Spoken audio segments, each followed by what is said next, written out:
All right, so we got Jamie Foxx warns Diddy whistleblowers car blown up before interview. We all know some time ago, right, that Jamie Foxx got sick. He said he had a bad headache. A supposedly friend of his or an associate gave him a pill for his headache.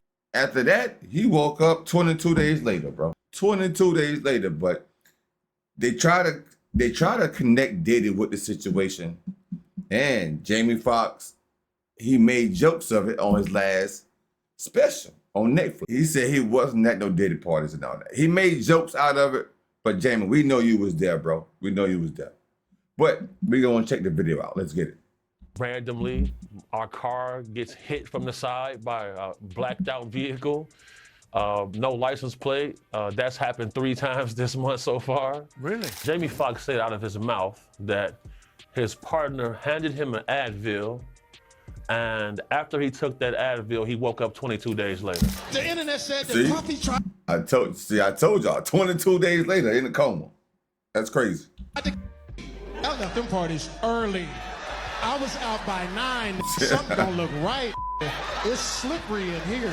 He's about it's slippery in here. Lot, man. Sean, Puffy Combs. And we hang out, man. I mean, we party. I call him Black Gatsby, man. Is the one that called the FBI on him.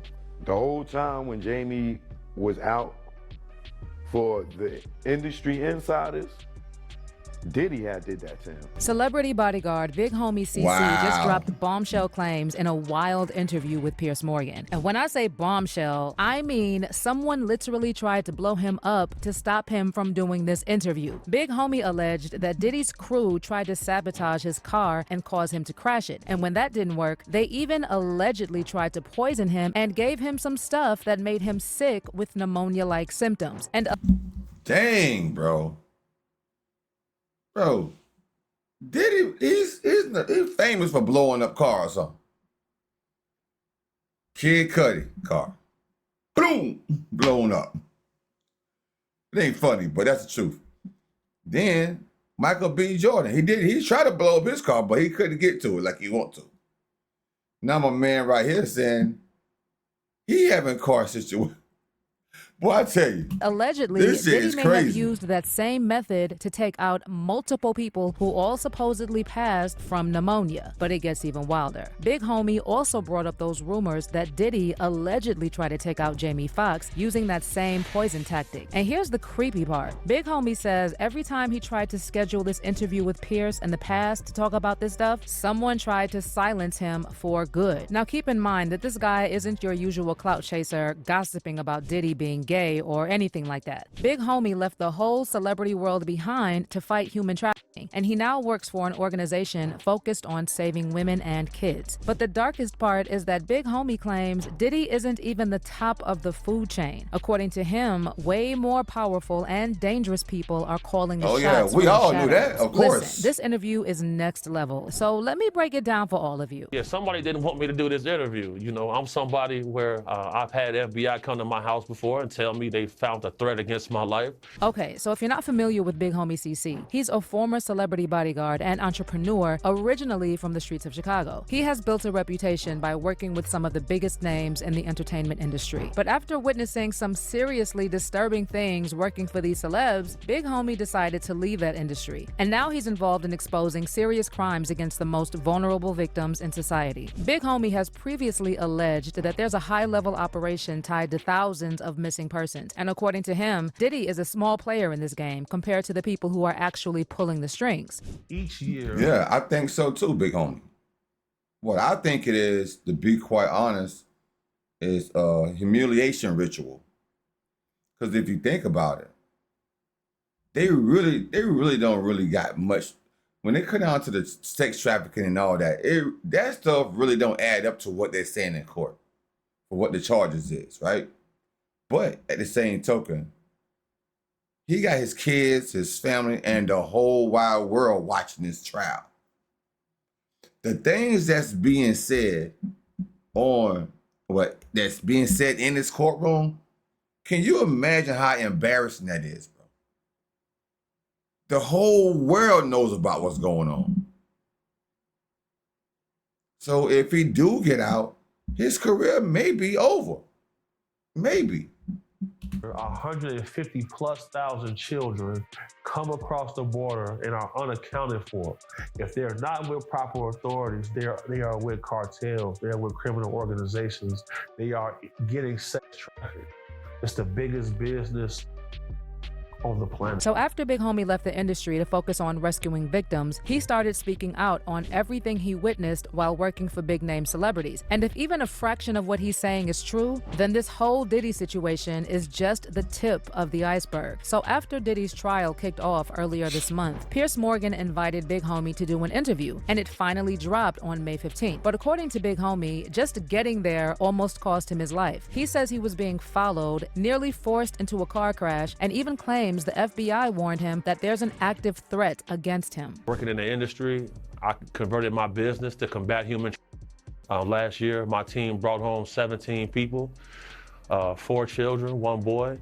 And whenever these trials come about, the closer you get to the trial date, a lot of things start happening to remove people from the case that are going to strengthen the case for the prosecution. But that's not all. Big Homie claims he started developing pneumonia symptoms right after he started speaking out against everything that's going on in the industry. And he even got a little choked up while talking about this. You know, along this path, I've been poisoned 3 times. Damn. My toxicology report showed cyanide. And, you know, cyanide metabolizes into pneumonia in your body. So I've had pneumonia on 3 occasions. You know, and these problems didn't start for me until I started to speak out about people like this. Now, you already know that whenever you hear pneumonia linked to people around Diddy, I better mind what the hell I say. Bro, I gotta be mindful. This is all alleged. that's a major red flag. A bunch of folks close to him have died in suspicious ways, but their deaths were officially blamed on pneumonia. Brittany Murphy died from pneumonia, but anemia and prescription drugs also played a role. Her death was ruled accidental. A Los Angeles County coroner spokesman would not say what kind of drugs were involved in Murphy's death, but said they were all prescription medications. Even Whitney Houston's daughter, Bobby Christina's autopsy stated she died from lobar pneumonia, the exact same thing they said Kim died from. As Bobby Christina Brown's autopsy reveals that the daughter of Whitney Houston died from pneumonia. She died in similar circumstances as her mother, with her face immersed in water. We have an update on the shocking death of Kim Porter. The model, actress, and longtime girlfriend of Sean Diddy Combs died unexpectedly at the age of 46 yesterday. And there are reports that she was suffering from pneumonia and died of cardiac arrest at home. Makes you wonder, right? Because what are the chances of all these young, healthy people crazy. all That's dying what from I'm pneumonia? saying. And it just so happens that they were all part of Diddy's circle. It's super suspicious because pneumonia is usually only dangerous for older people or those with weak immune systems, not young, healthy adults, especially not celebrities with access to the best doctors and medical care money can buy. And yet somehow, several young people connected to Diddy and his circle have died from pneumonia or pneumonia-like illnesses. That's way outside the norm and raises serious questions. How does a disease that's usually treatable or preventable take out so many seemingly healthy, high-profile people? When you see a pattern like this, it's hard not to suspect something more sinister is going on behind the scenes. So when Big Homie CC said he developed pneumonia-like symptoms after speaking out about Diddy and other big names in the industry, it triggered alarm bells for folks familiar with those past cases. You clearly feel that Sean Combs over the years has made people disappear. Right. Bro, hey, yo, Piers Morgan said, hey, let's cut to the bullshit. I'm going to go ask you what I really want to know, bro. Bump the pneumonia case. Let's talk about Diddy unaliving people. This is the part I'm here for. Oh well, my Piers, God, let me ask you bro. a question. From your journalistic perspective, have you ever noticed how in this industry, people untimely meet their demise as soon as somebody else seems like they're having a problem? Have you ever seen that before? Well, there was, of course, the case of one of his other ex-girlfriends, Kim Porter, who died of pneumonia at a very young age. You just referenced your own situation with pneumonia that you believe was deliberate poisoning. Do you believe that may be what happened to her? Why are so many people coming down with pneumonia? Why is that happening to everybody? What is that about? Where have you ever seen this many cases of pneumonia associated with one situation? So, you know. But it gets even crazier. Piers Morgan also asked Big Homie about Jamie Foxx and those rumors that Diddy allegedly had Jamie poisoned back in 2023, just a few months before Cassie's lawsuit dropped. And Big Homie pointed out that Jamie himself hinted that Diddy was behind his mystery medical emergency that left him in a coma and almost cost him his life. There have been rumors circulating online that Diddy may have poisoned Jamie Foxx, which caused his 2023 hospitalization. In his Netflix show, he compared Combs to the devil in revealing his near-death experience after a brain bleed and stroke. He said, I say this all the time. I saw the tunnel. I didn't see the light. It was hot in that tunnel. I thought, shit, have I gone to the wrong place? I looked at the end of a tunnel and I thought I saw the devil saying, come on. Or was that Puffy? I'm effing around, but if that was Puffy at a flaming bottle of Johnson, and no, I'm just kidding, I think that you have taken that to be that was a hidden gem. Not too oblique reference to the fact that was a hidden message right there, bro. I remember he said that. I watched that whole Netflix special with Jamie. If y'all never seen it, bro, go watch it. It's very touching. That he's suggesting he may too have been poisoned. Jamie Foxx said out of his mouth that his partner handed him an Advil, and after he took that Advil, he woke up 22 days later. That's what he said out of his mouth.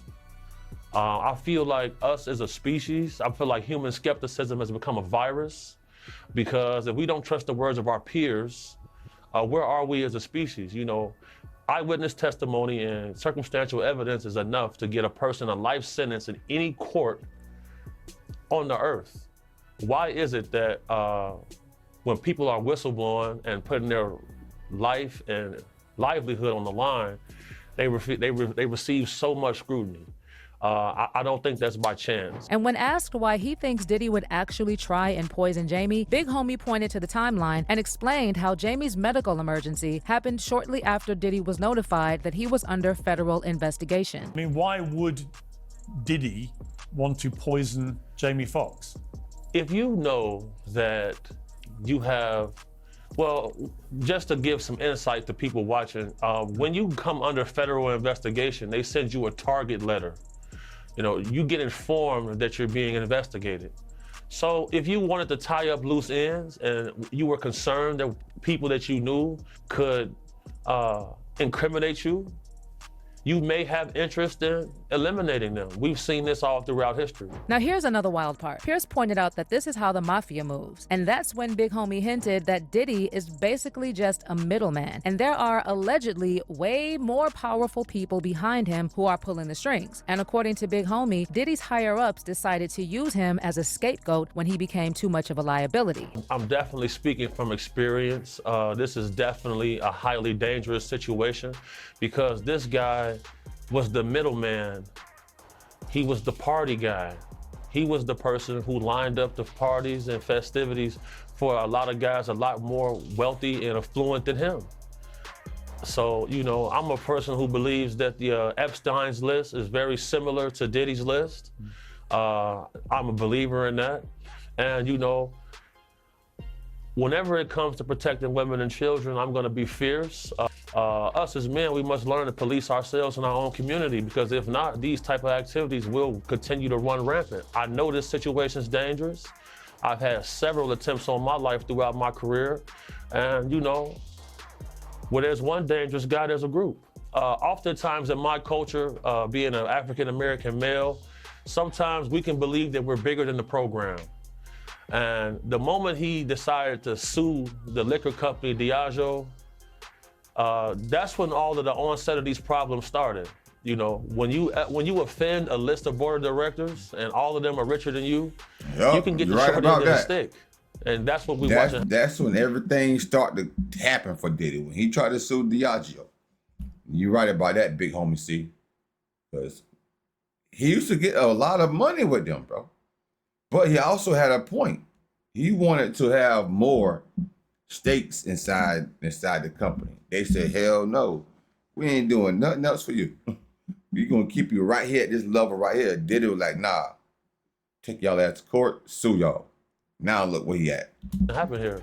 Now, going back to Jamie Foxx, he's been completely silent ever since Diddy's trial began. After hinting in his comedy special last year that Diddy was the devil, he hasn't said a single thing about any of this since. But here's where it gets sketchy. Back in December, Jamie was involved in an altercation while celebrating his 57th birthday, and the following day, he shared another cryptic message about the devil and also mentioned his Netflix special where he talked about Diddy. So this incident went down on December 13th while Jamie was having a birthday dinner at a restaurant in Beverly Hills. According to his spokesperson, who later spoke to Fox, someone from another table threw a glass that hit Jamie in the mouth, and he had to get stitches. On top of that, the police showed up at the restaurant shortly after getting a call about an attack with a deadly weapon. Now, according to the spokesperson, there was a physical fight between Jamie and the other party involved, and no one was arrested. But the next day, Jamie posted this message on Instagram: "The devil is busy, but I'm too blessed to be stressed." He also wrote in the caption, "The devil is a lie. Can't win here. Thank you for everybody that prayed and checked on me. When your light is shining bright, they try to bring you in darkness, but they don't know that you're built for it. The lights have been shining bright." And huge thank yous to everyone that have watched and been inspired by what had happened was. #1 on Netflix. If you haven't checked it out, please go check it out. It's from my heart and my soul. So once Jamie mentioned the devil and brought up his comedy special, fans didn't waste any time connecting the dots. And they started speculating that the restaurant incident involving Jamie was actually a warning from Diddy. In case you missed it, Jamie talked in his special about the terrifying medical emergency he had in April 2023. And he said he suffered a brain bleed that led to a stroke, was in a coma for weeks, and completely lost 20 days of memory. And he also made a joke about seeing Puff, aka the devil, at the end of the tunnel. At the end of the tunnel, I thought I saw the devil, like, come on.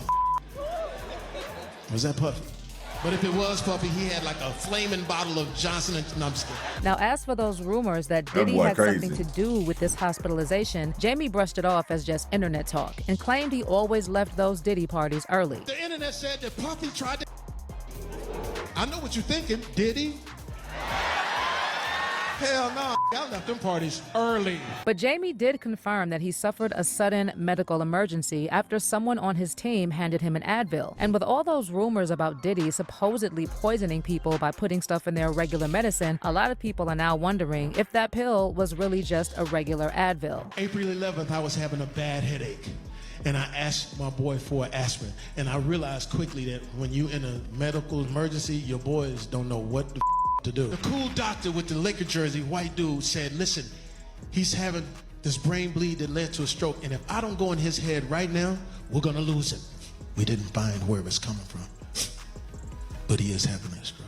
But fans are calling something shady here, because just a few months before Jamie's special was officially released on Netflix, people who were at the live taping swore he actually told the audience that Diddy tried to poison him. In fact, back in October, Page Six reported that several eyewitnesses claimed Jamie flat out said Diddy was behind the health scare that landed him in the hospital in 2023. And one of the people who spoke up was Choke No Joke, who told Comedy Hype that during Jamie's special taping, Jamie didn't just say Diddy was behind what happened. He also allegedly said he contacted the FBI once they started looking into Diddy. They saying that they gave him some type of pill or something that knocked him out, but it all was alleged connected back to Diddy, right? Because something happened with Diddy and Jamie.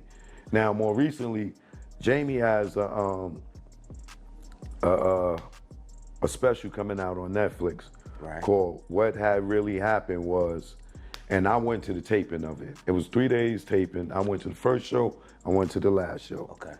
Jamie Foxx states in this, spoiler alert, but Jamie Foxx states in the special that Diddy was responsible for what happened to him, and he is the one that called the FBI on him. So it's gotta be a joke though, right? I don't think he was joking. Y'all can determine was he joking or not when you see the show, because to me, I'm a new comedian, right? I've learned and learned from game. I know when somebody's setting up a punchline, and I know when you're serious.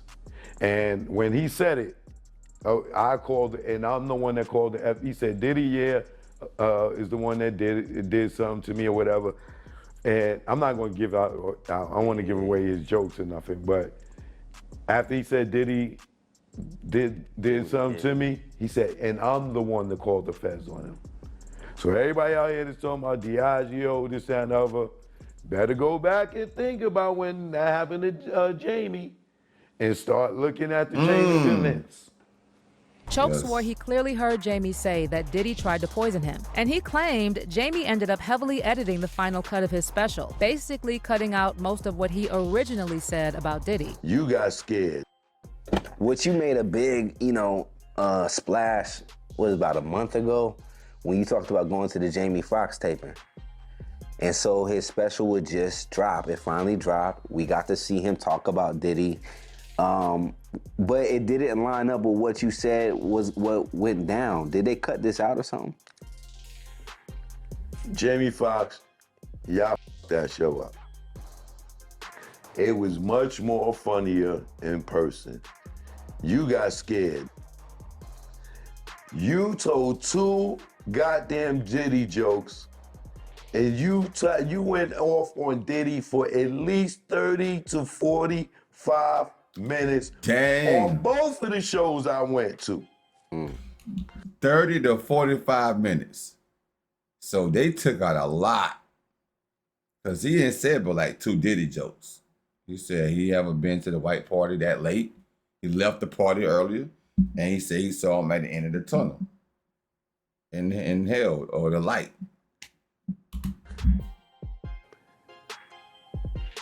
Jamie,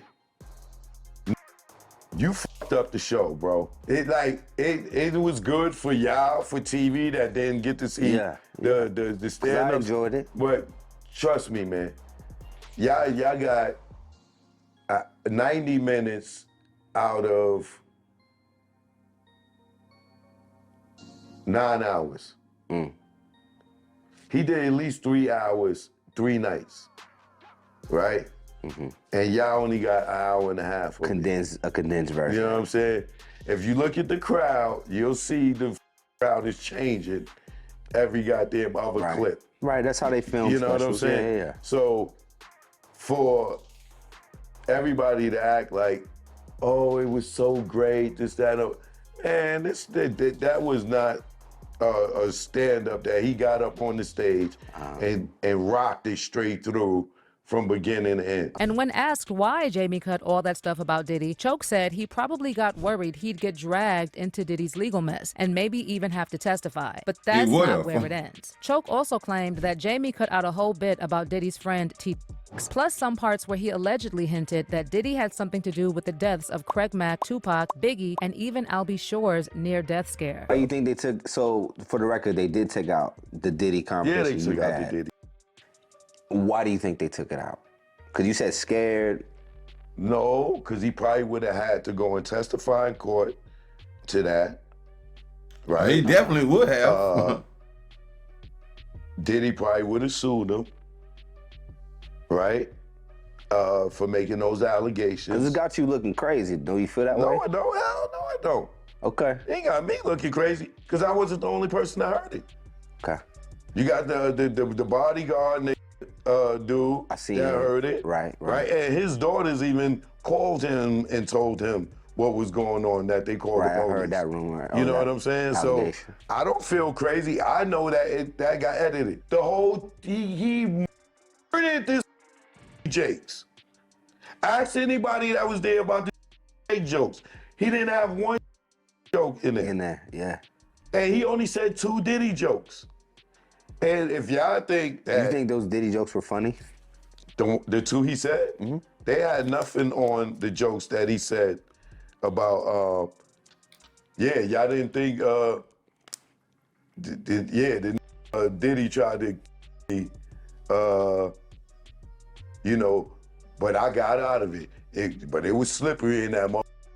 But Craig Mack didn't make it out of there. Oh, wow. I'm sorry. I didn't mean to say that. I mean, Tupac didn't make it. I'm sorry. I didn't mean to say that. Biggie didn't make it. He said all that. Jay was... Yes. He said all that. And the shit was mad funny. He like, but I slipped out of it. But Biggie did, Craig Mack did. He even mentioned Albie Shore. All that was cut out. So now with Big Homie CC also Dang. speaking out and claiming he was That's a lot poisoned that was several cut out. times, it really makes you wonder how often this kind of thing goes down in the entertainment world. And if there's more to all those so-called medical emergencies that took out celebs in suspicious ways. And then you've got the whole situation with Jamie Foxx and the very suspicious timing of his health scare. I mean, you don't even have to believe in conspiracy theories to feel like something seriously shady is going on here. But let me hear your thoughts on Big Homie's interview with Piers Morgan and his claim that Diddy's been allegedly poisoning people for years. And what about this theory that Diddy's just a pawn and there are even bigger players running the show? Leave your thoughts. Man, of course. We know that there's bigger players running the show. We know that. Like I said, right now, I feel like ever since he tried to sue the liquor company, the Diageo company, that's when things started happening for him. It took a twist for the worse for him, right? So the thing about it is this. There's people that got more money than Diddy. Diddy got a lot of money. But like I said earlier in the video, I really feel like this is only a humiliation ritual. And maybe he's going to get off. I think he's going to get off. But to embarrass him on a high level like this, bro, his career may be ruined. And nobody, he gonna lose all his friends maybe. And his kids is gonna look at him a certain way. His family members, his fans, and everybody. He's a freaky ass nigga. He's a freaky ass nigga, but I don't think it's sex trafficking though. I don't feel like it's sex trafficking.